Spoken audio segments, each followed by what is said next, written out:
Yeah, it's great. Great to see you finally. Can you start, Michele? Just tell us a little bit about how you grew up. What was your family's orientation towards diet? Oh, wow.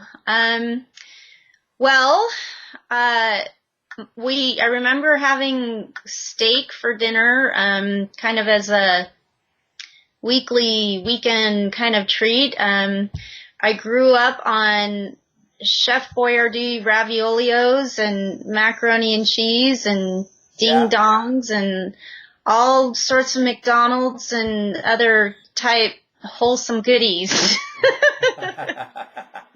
So, all right. And how would you characterize your health growing up? Excellent. With the exception of sore throats, which at one point almost got me to get my tonsils out, I was actually in pretty decent health. Okay. Were you athletic? Was your family into sports? I was athletic. I was on the swim team. I played softball. I did gymnastics, dance. I was super high energy. Okay. All right. So this continued on like through high school. Around what age did you start considering you might consider like vegetarian or vegan diet? So I was a cheerleader in high school, and I started my very first job was as an aerobics instructor. I was 15, and I was into, the whole bodybuilding thing back before it even was what it's become today. And it was around when I was 17, I read Fit for Life by Harvey and Marilyn Diamond, and Yeah. he was the one that introduced vegetarianism as a concept, and it immediately resonated with me. And what really finally did it was I read in English class, there was Jonathan Swift had written a paper called A Modest Proposal, and it was a satire. And in the streets of London, they had these orphans that people were viewing as this big social problem, and in a very satirical way, he was trying to help people appreciate how insensitive they were being to the issue. And his modest proposal was, well, why don't we eat them? Because that way that'll solve our problem. It's free food, and it'll solve them by getting them off the streets. And of course it was to be so shocking to help people get out of their denial and realize, oh, that's cruel. We are being cruel. But in my mind, where I took it was, well, I view my dogs as family members. And so if I would never think of eating an orphan or a child, why would I think it's okay to eat my dog, which is who I view as a family member? So I gave up meat. Of course, the Diamonds said that dairy products, we didn't know at the time that dairy was as harmful as, I've now come to realize. Right. So had I known back then what I know now, I would have given that up too. But I went vegetarian, and of course back then that was in the mid 80s, and it was not, what it is today. So Yeah, that's really interesting because I was into the Diamonds too. That was my first wake up call reading that book. That's interesting. yep. So would you say then that you were vegetarian for a while and then eventually you went all the way vegan? Yeah, I had one, I went vegan, but I was now what I would consider junk food vegan because I was doing a lot of the fake meats and the fake ice creams and, the white flour and things like that. And predictably, I wasn't feeling that well. And so I just briefly, I had met with a gal. She was a fitness model down in Venice, California, and she convinced me that my health challenges I was experiencing was because I wasn't eating meat. So I had like a brief, 6-month foray back in doing that. That was an absolute disaster. And then when I went back, that's when I started saying, well, okay, let me try, raw vegan. Let me try some other things that I never really was that strict. I never really had the discipline or the wherewithal to start eating like vegetables. So But yeah, once I did that, then and interestingly, I'm in the process of putting together a healthy eating out guide, and I am absolutely blown away by foods that I was eating out in restaurants that I thought were vegan, which aren't. And so I was inadvertently getting some animal foods. For example, there's a Mexican food place that puts butter in their rice. And there's bagels that have non-fat milk in them, and there's pizza crusts that have non-fat milk in them, and things like that. So with the exception of that, my intention has been for the past decade or so to be vegan. Okay. And it sounds like, growing up, your health was pretty good. When you started introducing these dietary changes, and it sounds like that 6 month stint back on meat caused problems. How would you characterize? Well, I actually had started developing. Well, I had actually started developing some health issues prior to then. So I was an ethical vegan, but then also a health-minded person as well. And early 20s, I started getting some severe menstrual cramps. And as it progressed in my late 20s, it became, even though I've never gotten a formal diagnosis, as all the symptoms indicated, endometriosis. Yeah. And it had gotten extremely painful. And so that was really my call to action to become really strict. And so looking back, seeing now the fake meats that had all the isolated soy protein, that was like pouring gasoline on my estrogen problem. So it's understandable that that didn't help. So when I finally got rid of all that stuff and especially went raw vegan is when I really started noticing. And of course, like many other people, my first foray into raw veganism was with the high fat stuff, which of course that was not helpful. But it wasn't until I went low fat and that type of thing that finally everything calmed down. Okay. And would you say that you ever spent a significant amount of time on what you might call a healthy cooked vegan diet, where it wasn't high in artificial, soy products, but it was like maybe beans and rice and potatoes and those kind of dishes, salads, vegetables, that sort of thing? I did two things. First of all, because at the time that I was doing it, I was also eating out a lot, and as I just mentioned, they add a lot of oil to the rice. That was really difficult. And then eating at home, spice-wise and flavor-wise, it just wasn't as flavorful as fruit was. And then, more importantly, I find that my elimination in my skin, the hydration is just better when I go raw versus the cooked. I'm not always 100% raw. Occasionally I have some cooked, but again, if it's out, there's more salt in it that I feel comfortable with and, that type of thing. So for hydration and energy and digestion and just overall performance, I do better when I'm high raw to 100% raw. That's great. It's great. I was just watching the other day, it was a video of Dr. Clapper, and he was talking about eating out in restaurants, and he was saying, they're essentially, even if you order a vegan meal, they're essentially high-fat meals. It's just like, it's either Thai fat or it's Mexican fat or it's, we go out for these ethnic dinners, and I confess I do eat out in restaurants, so I got to really watch that. But it's true. It's just, you're just putting a whole lot of fat into the system. Yeah, well, inadvertently so, because even if I'm, trying not to, I only found one chain, and that was Qdoba. I don't know if you have any where you live, but they're the only ones that don't add oil to their rice or their beans or anything else. So there are options out there, but then the other challenge is to get, a low sodium version because, restaurants are going to be adding sodium. And I personally have a tendency I notice that I retain water after I have sodium, so I'm just not one of those people that can eat it and not notice any effects. So. Okay. And how long would you say you've been raw vegan? I know you occasionally eat a little bit of cooked food, but for the most part, how long have you been raw vegan? Well, ever since the Fit for Life book, I've always done, fruit until noon. So that has always been my thing since I was a teenager. But when I finally went raw was around 2009 when I got online with some of the forums and just got the support finally to learn how to do it correctly. Cool.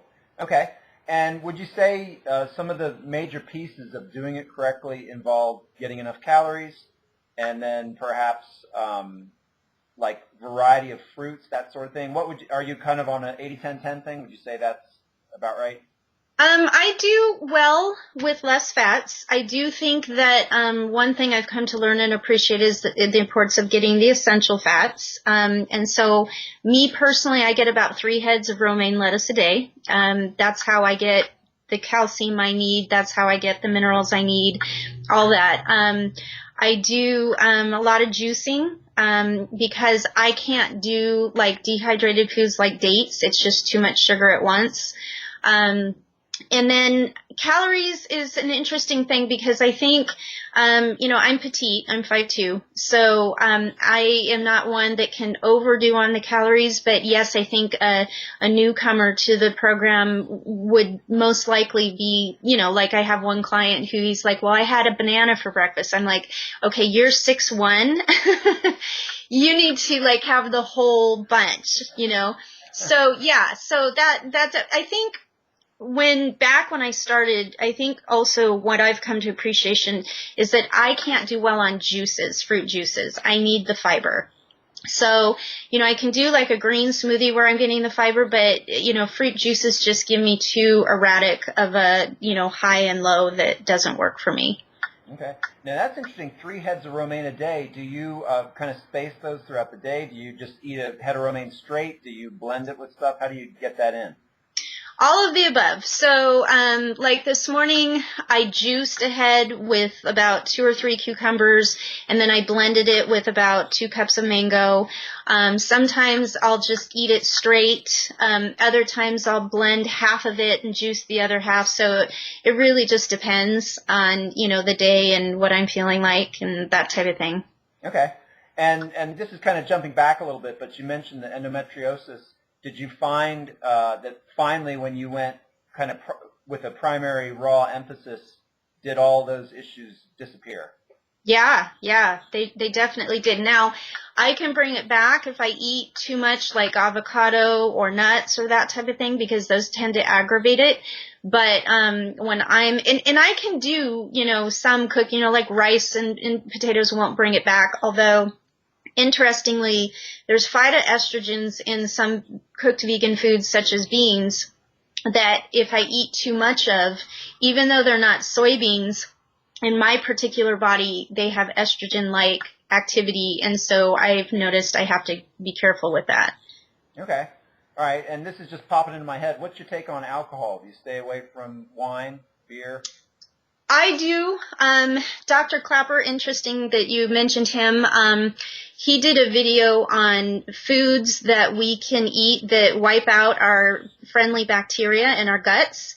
And he said that physicians sterilize their medical instruments in alcohol. And he says that's exactly what it does to the flora in your gut. For me personally, given that my grandmother and my mother were both alcoholics, I just have always stayed away from alcohol because I don't even want to go down there. So, plus I just have never enjoyed the flavor, so it was pretty easy. It was like meat. I've never been a big meat eater, so it was really easy for me to give up. Okay. All right. I'm going to throw a couple of nutrients at you, and I want you just to tell the viewers what conclusions you reached for yourself on each one. The first is B12. At first, I kind of poo-pooed the whole thing, and I got tested, and I was low, and even then, I still wasn't convinced. What convinced me was when I went through T. Colin Campbell's plant-based certificate program, and Dr. Letterman gave a presentation on B12, and I finally took it seriously and started supplementing. Okay. And is that sublingual oral? It's oral, and it's methylcobalamin. Okay. And then how about vitamin D? What's your take on that? So he also gave a presentation on vitamin D, and again, I had tested low on that. It was in March. I live up in Idaho, so it makes sense that I would be low then. And my doctor was like, oh, we need to get you on vitamin D, so I got a prescription. And every time I took it, I noticed that I would feel depressed afterward. It had a real significant downer effect on me, so I'd stopped taking it. And then after hearing Matt Letterman's presentation, he didn't seem to feel that it was as big of a concern as the B12. And both he and Dr. Campbell really say, you know what, sunshine, sunshine. So I just figured, you know, if I'm going to do anything in the wintertime, I would think I would rather do a tanning bed. Okay. Yeah, that's interesting. I remember interviewing Dr. Pam Popper, and she was kind of against D supplementation. So that's interesting. You had those negative effects from it. Very interesting. Mm-hmm. Have you done any investigating on iodine? What's your take on iodine? Yes, I've done quite a bit, and I have several books on the subject. I started taking that as well. You know, I think the jury is out for me. One of my good friends, Tasha Lee, has been doing the formal pronunciation is iodine because it's in the same group of the halides, but we all call it iodine. But she's been doing it for about a year. She's finally gotten to the point where she's about 95%, you know, and she's doing great. 95% meaning? Well, when you take in iodine, if you are sufficient, then you excrete 95% of it, whereas if you're low, you absorb most of it because your body's like, you know, like a sponge grabbing onto it. So at 95 excretion, that means she's finally topped up sufficiently. So for me, I think I've kind of been, I have so many, you know, irons in the, you know, fire right now that I just kind of was like, okay, I'm going to put this on the shelf and watch what other people, you know, see what kind of results they get, and then I can come back to it. But it's a nutrient, and it's not in a lot of soils. And, you know, there's a lot of people with thyroid issues. I think that thyroid is a subject that has not been studied sufficiently with regards to diet in terms of what opposes it and what helps it. I mean, I know iodine is a mineral it needs, but I think there's probably other things it needs as well. And like Hashimoto's and a lot of other things have a tendency to resolve when people take out dairy and gluten and other types of things that cause autoimmune. So I think I'm kind of taking a wait and see attitude at this point. Gotcha. Okay. A couple of other quick ones. You already did the sunshine. Water, do you drink extra water in the day, or is your diet kind of water sufficient? I don't drink extra water. That said, I juice about 6 cucumbers a day in addition to the romaine, so I am urinating all day long a lot of times. So I am totally, in fact, I went to a gal and she was, you know, in the business community when I'm networking, we do one-on-ones, and one thing she does is like people's makeup and stuff, and she just commented to me, she goes, your skin is so hydrated, and, you know, at 45, you know, that's usually an age when that's not necessarily the case, so. Excellent. Okay. And how about sleep? Do you try to get to bed early? Do you try to get 8 hours? Yeah, I'm a big believer in sleep, and I try to get, you know, the sleep that I need. I am definitely, like I said, a person, I've got a lot of things going on, but I am not purposely, you know, bragging that I only got 5 hours sleep. I'm definitely somebody, in fact, just yesterday I was having this conversation with a client. He's an airline pilot, and their schedule is just crazy. And I just said, you need to get your cat naps whenever you can, because driving sleep deprived is as dangerous as driving under the influence of alcohol. And so we had that discussion about how important sleep is to our health. Beautiful. Okay. There's two kind of giant topics that you could probably spend a whole interview on, but if you could just briefly, you know, over the course of your education, what have you learned in terms of the ethical problems with an animal-based diet? Can you be more specific or reword the question a little bit? Well, what ways does the ethical aspect of being vegan affect your choice to live that way? Does that kind of reinforce your interest in health? And what have you learned about the way animals are treated and how animals are raised and how meat is produced? Have you learned anything along the way that surprised you? And Do you think, in other words, do you think that the animal production industry is acceptable? Does that have no relevance to you? Is it relevant to you? It's totally relevant to me. I am first and foremost an ethical vegan. Now that said, Pam Popper gave an interview where she was talking about, and I come in contact quite frequently. I am up in Idaho. Hunting is a big deal up here. And I have people who have family members who raise livestock as a business. So I have to be diplomatic with regards to how I approach the situation.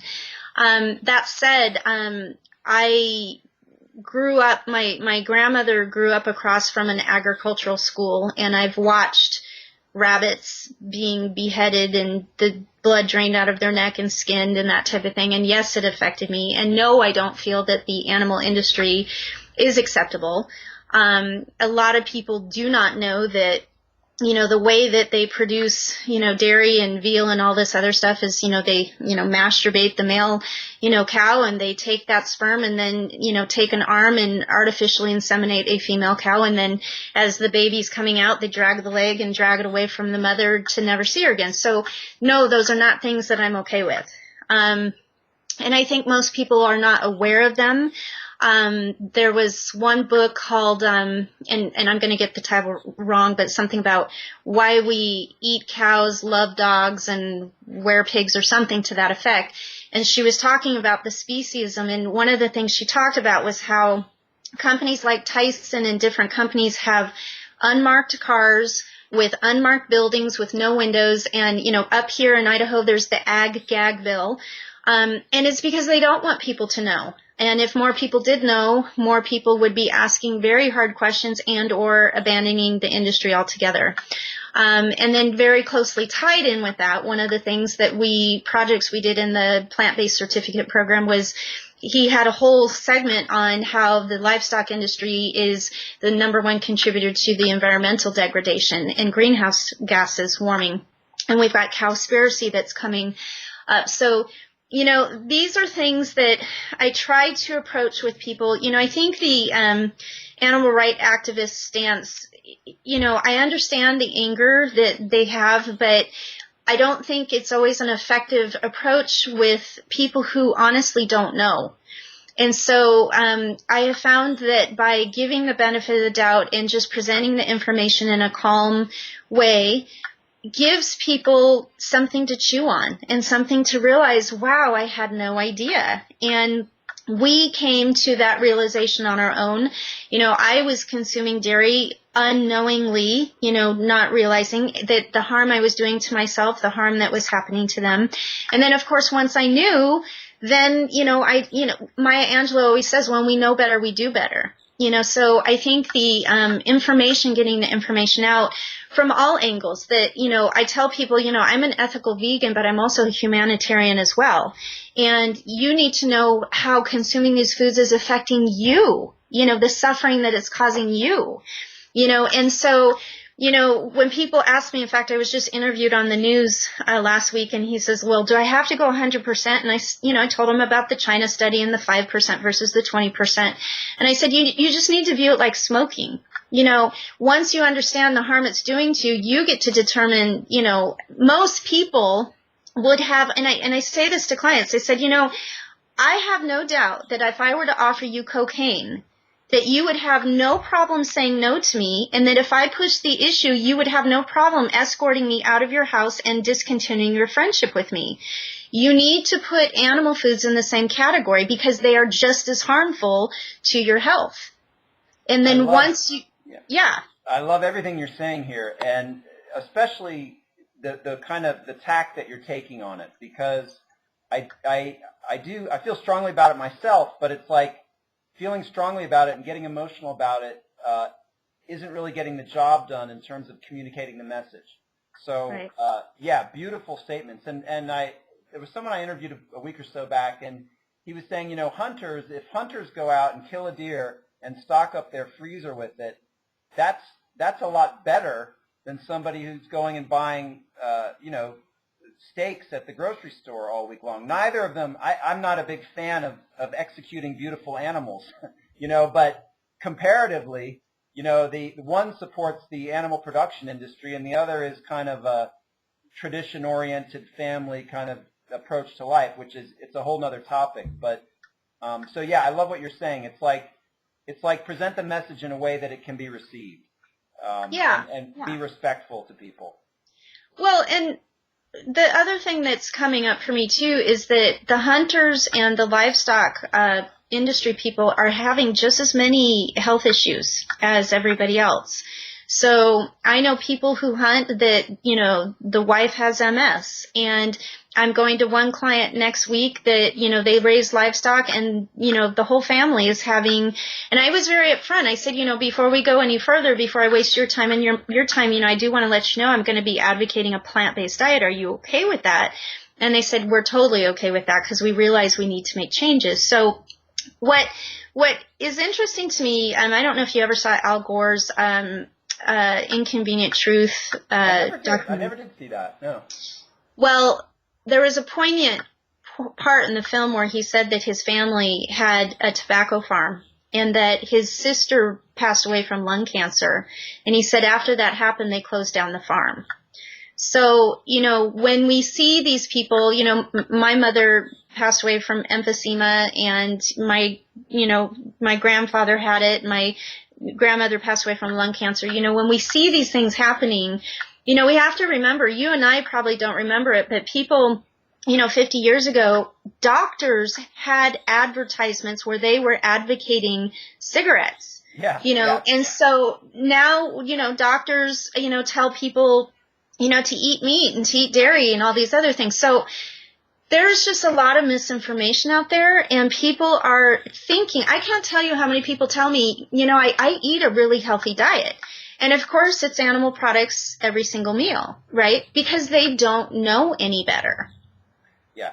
Great points. Now, one kind of tangential issue that's associated with all this is this paleo movement. And I think in some of the public consciousness, because there are some positive aspects to a paleo diet, people get the impression that if they improve on a paleo diet when compared to a SAD diet, they equate the health potential on a paleo diet to that of a vegan diet. And I wonder, what have you come across in this regard? It seems like kind of easily observable to me that there are problems with the paleo-based diet in terms of fat and protein, like you mentioned the MS. Of course, McDougall's working on this, cancer, Colin Campbell. What can you say to somebody who believes that the health of a paleo diet is equal to the health of a vegan diet? Now, I'm assuming when you say vegan diet, we're talking whole foods, plant-based, and not junk food vegan. Of course. Okay. And paleo meaning no dairy products, no grains. Right. Okay. It seems like, with the emphasis in paleo being relatively low carbohydrate, and that often includes even what we would call healthy carbohydrates, and just the paleo approach lends itself to high quantities of meat being eaten, which necessarily means that there's fairly high quantities of fat being taken in, and fairly high quantities of animal protein being taken in. Right. So on those terms alone, it seems to me that those are negative from a health perspective. Would you agree with that? I would. What you're describing sounds very familiar to like a traditional bodybuilder diet. And what's really high in a lot of bodybuilders is arthritis. And then also Charlie Abel, who's a raw vegan bodybuilder, was telling me he knew of a gentleman who in his 40s had to get a total hip replacement. So, you're dealing with a lot of acid end byproducts with, the arachidonic acid, which is very inflammatory from there's one doctor who said that turkey, fish, and eggs and chicken were the ones that were highest in arachidonic acid. And those are the ones that, the paleo. And then he had a really interesting point that grass-fed and game meats actually had higher arachidonic acid. So for somebody like myself, who arachidonic acid creates inflammation, I would need to be completely away from any of those types of foods. Now, yes, a paleo diet, as you mentioned, is an improvement over a standard American diet. However, vectoring toward 100%, it would be interesting to me, and this is the way I approach everybody, Paul, everyone. I respect your free will and your right to choose. So I say to people, don't take my word for it, try it. Given that you've never tried a whole foods plant-based diet and compared, why don't you go 30 days and then see how you feel compared to on your paleo diet, and then you can be in a judgment seat with accurate information. Okay. Now, would I be right in thinking, because you're primarily raw vegan, that you're not a big fan of grains, and within that context, would you say, if you were to compare a cooked vegan diet to a paleo diet, how would you compare those terms? Of course, that would be a healthy cooked vegan, if you would consider the possibility of such a thing, which would probably have grains and starches.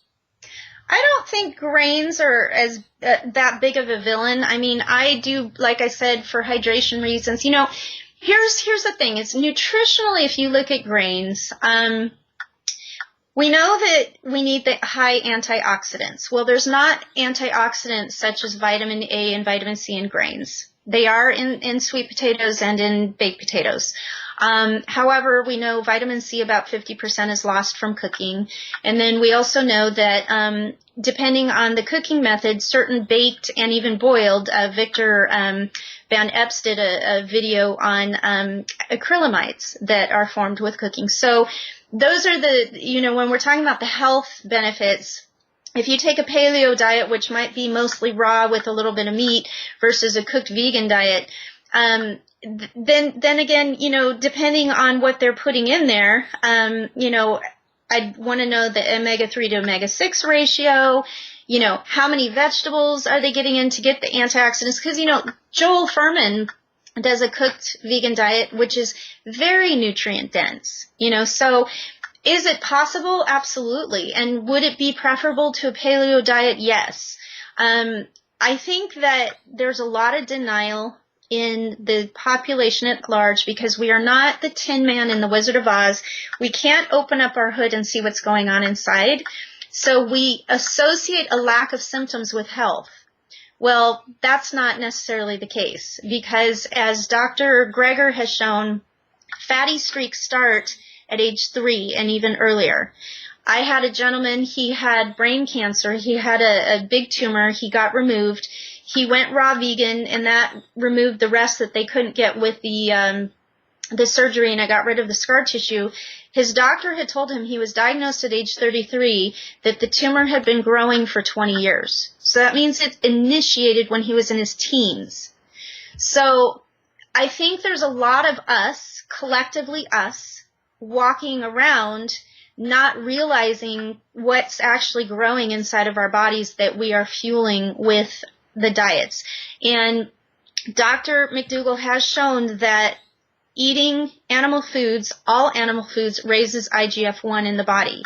We don't need IGF-1 raised in our body. It causes rapid aging, and it's also a cancer promoter. So that would be what I would be, my response to any amount of animal foods, and not just animal foods, isolated soy protein as well. So vegans are not out of the clear if they're not doing a whole foods plant-based diet.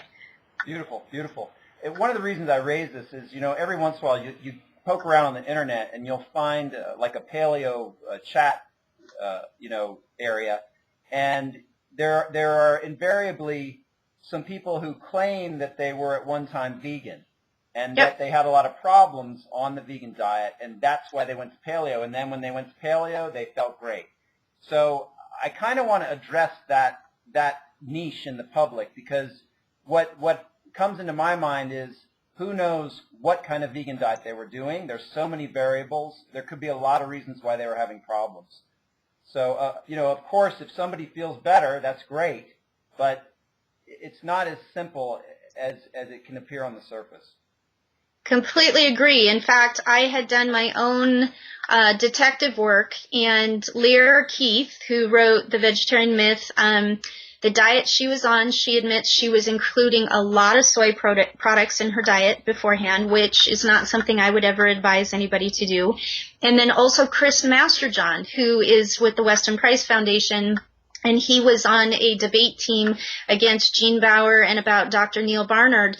Same thing. He was doing a lot of soy. And so I think you're making a wonderful point that we have to be discerning. This vegan label is too broad because it's focusing on what we're leaving out, which is animal products, and it's not saying, because I could be vegan, smoke cigarettes, get drunk every weekend, and eat donuts all day long, and I'm vegan. Well, no wonder I'm not having, good health, right? Whereas if I'm a paleo person or a bodybuilder and I'm eating really high quality foods and I'm not drinking and I'm not smoking and I'm working out and I'm getting sleep, well, of course I'm going to be more healthy than the general population. So I agree with you. There's too much of this broad brushed vegan umbrella, being, used. I'm part of a vegan meetup here, and I go to their potlucks and I see what people eat. And, I understand why some may not be experiencing glowing health, because what I know about nutrition is, and I'm not pointing the finger at them because I was in the same boat. I had to learn myself. I was one of those vegans who was not, but the difference for me is I never lost faith because of my ethical stance. I never lost faith in the vegan diet. I just knew that I needed to upgrade it to whole foods that came out of the ground. Yep. And that's where I'm seeing, and it's not their fault because we're getting, and I'm not picking on anybody, but Oprah had her show on veganism. She had Kathy Freston on there, and Kathy did a tour of Whole Foods, and all the foods she was showing were the fake, soy meats, right? And so if somebody thought that that's what a vegan diet was, and they went and they were eating those foods, then they'd say, oh, I tried the vegan diet, it didn't work for me. So I agree with you, Paul. I think it's a huge issue that needs to be addressed. It's a great point, and I frequently interview folks, and they make this kind of caveat. It's like if you are in a transitional phase and you're the kind of person who's really got a lot of sentimental connection to a lot of these foods, then these soy-based products may be useful in terms of just transitioning to you where you can identify yourself as vegan, and then later on you can let go of these foods which are not ideal in themselves. I probably would say that a diet with soy-based products is healthier than a animal-based product diet if everything else is equal. That would be my guess. I don't know if that's true. And I also would say, a high-fat vegan diet is not as harmful as a high-fat animal-based product diet. That would be my guess. Now, of course, they're both not good. They're both high in fat. So anyway, there's a lot going on there. There's a lot of ways that people can develop what I would say are questionable conclusions about what a healthy diet is. Well, here would be what I would comment on that. So Dr. McDougall had a video, and he cited a study where 40 grams of dairy proteins were given and 40 grams of isolated soy protein were given, and the dairy raised IGF levels by like 36%, and the soy protein isolated was 67%. Wow. So based on what you said, if I were eating dairy, I'd actually be healthier than if I were eating the soy. Okay. So that's where my stance on soy has been refined to, I would prefer them to eat more nuts versus the soy because you're not getting that IGF. So then going back to your stance on fats, it is true the polyunsaturated fats are going to do less harm than, the saturated fats and, that type of thing, and the trans fats. However, Dr. Greger did an hour-long lecture on the man who was vegan for 40 years who got a heart attack because the omega-6s were out of balance. So I do think that the ethical vegans need to come to the health table and learn good nutrition habits. And we need to when we're approaching diet, we need to look at the effect it has on the environment, the effect it has on our health, and the effect it has on animals, and not exclude any of those variables, because to do so would, because let's face it, it is just as harmful on the environment to consume donuts or to consume cigarettes, right? Even though those are vegan. So we have to kind of broaden our scope with, including the animals, but including the environment, including humans too. Yeah, it's great. And you're kind of highlighting an aspect of this discussion, which it hadn't really clicked for me before. I kind of had always perceived leaders in the movement who wanted to disassociate from the term vegan as wanting to do that because in the public consciousness, the term vegan is often associated with kind of a hippie vibe, and it doesn't have a lot of positive energy in the public consciousness, for lack of a better word. But you're highlighting another aspect, which is when you say whole plant-based food, you're not only are you saying it's vegan, but it's a certain kind of vegan. So that label is more important than simply disassociating from a kind of 70s hippie vegan. It's also clarifying the nature of the diet itself, which is good. Here's where I would take that one step further, in that for me and for many online, when you start upgrading your diet, you start becoming very concerned about where all of your food comes from. So before it was, I don't want it to come from a factory farm, but now one step further I think would clear up a lot of this, Paul, would be for a lot of us to get back to the land. And if we start growing our own food, then all of a sudden there's a connection between that's what that looks like when it comes out of the ground, and I have no idea what that is because that's unrecognizable. It's been so processed. And when I become intimately familiar with what a real sweet potato looks like and what a real bean looks like off of the plant and what a fruit looks like off of the plant, then all of a sudden this fake food, I recognize that for what it is. Does that make sense? Absolutely. Great. Yeah, very sound. All right. Have I exhausted your time here? I feel like I've gone over. Do you have any more time, or? I've got about 10 minutes. Okay. So one area that I'd like you to talk about, and you've kind of touched on it a little bit, that is how has your family received you in terms of this? Have you been able to kind of educate your family a little, or is it the kind of thing where, oh God, she's vegan, we can't really communicate with her anymore? And then kind of broader than that, kind of getting this message out to the broader society, if you could kind of talk about those two issues. Well, I became vegetarian so early in life that I think they kind of viewed it as a teenage fad. And, at first it was like, well, you need to fix your own food type thing. And, we didn't eat meals together as a family, so it didn't really affect much. And then as the years went by, they were more and more accommodating, like, oh, well, we got you this and we got you that, so like when I would go to visit, they'd have fruit for me and that type of thing. Sadly, they never adopted it for themselves, and as a result, I am orphaned. My stepfather, my mother, and my father have all passed away. My mother was 61, my stepfather was 62, my father was 69. Now, on my husband's side of the family, my husband has adopted this. He's the only one in his family who has not gotten diabetes. His father just last week had the conversation with me of wanting to know, advice on things because he had open heart surgery, he's got arthritis, a bunch of other things. Now, whether or not he's going to adopt it and go 100%, I don't know, but even asking was a huge thing. And my stepmother, the one success story I had in my family is she finally got off of her metformin of being diabetic for years. And she's still eating fish, but that was huge. And so, it's interesting. And when I was younger, nobody would listen to me. But as I'm getting older and my peers and my family are starting to break down and they're seeing that I'm not, it's like, okay, maybe we should listen. So. All right. Can you tell us a little bit about this course that you took, Colin Campbell's course? So this sounds interesting. Did you take this online, or did you actually go there?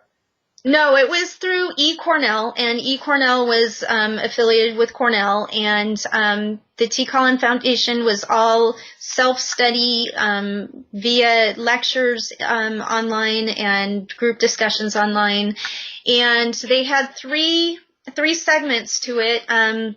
They had McDougall as a guest speaker. They had Dr. Letterman, and one of them was all on the China Project and about, kind of how to be discerning with regards to how to evaluate medical studies. And they talked about the nurses study. And then they had the last segment was on the environmental ramifications, and then, the different specific health issues. Dr. Esselstyn was one of the lecturers, and, what specific, diabetes, cancer, heart disease, the big three that really, and the impact of diet on that.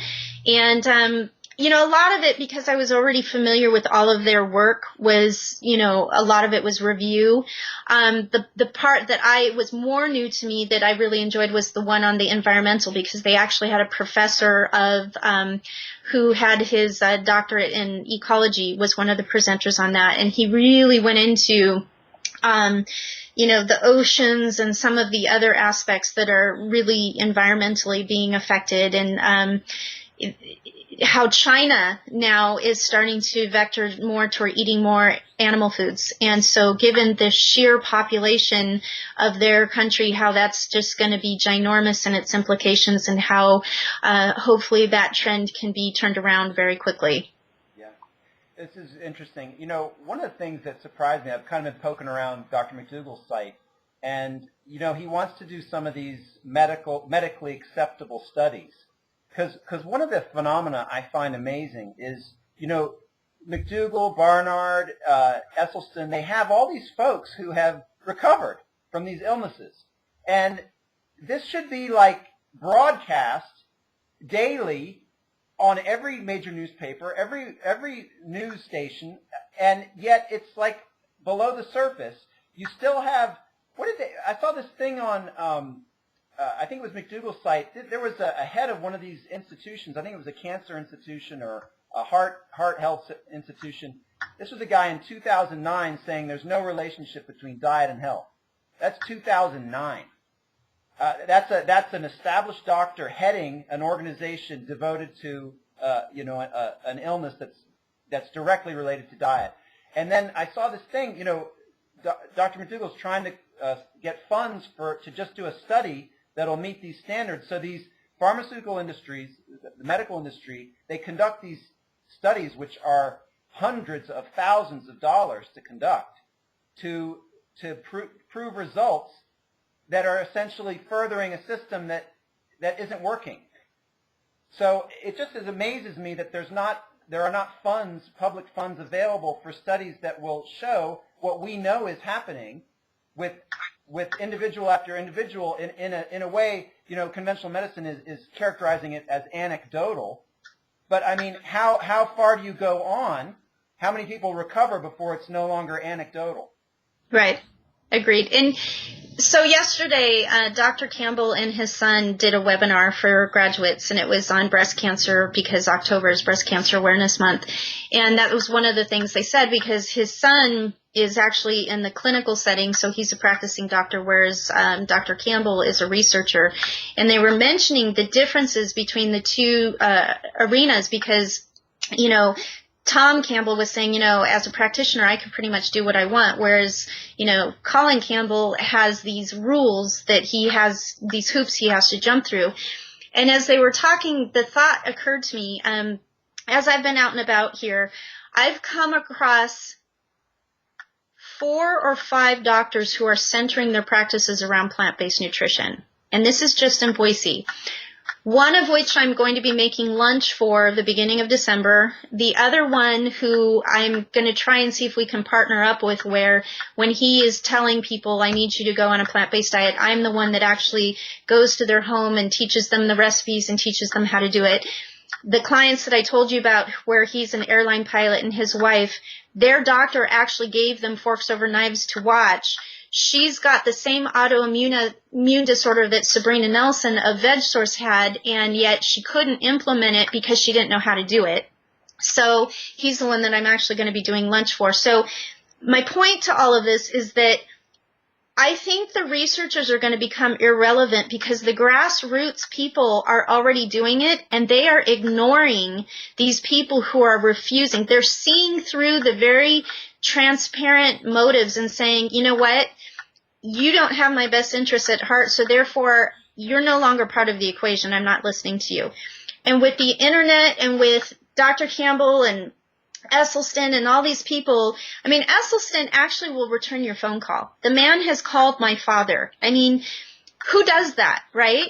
And yet your traditional doctor is so dismissive and only has 15 minutes for you. So I think the public can vote with their feet, and they can start eating healthy regardless of what the researchers and doctors are telling them to do. And there's nobody who can stop them. That's exactly what I did, you know, so...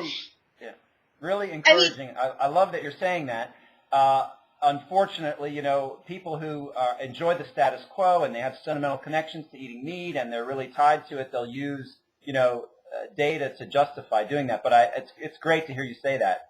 And before I know I've taken a lot of your time. Before I close out, can you tell us the name of your website, the name of your YouTube channel, any books you'd like to refer people to, any references you'd like to include?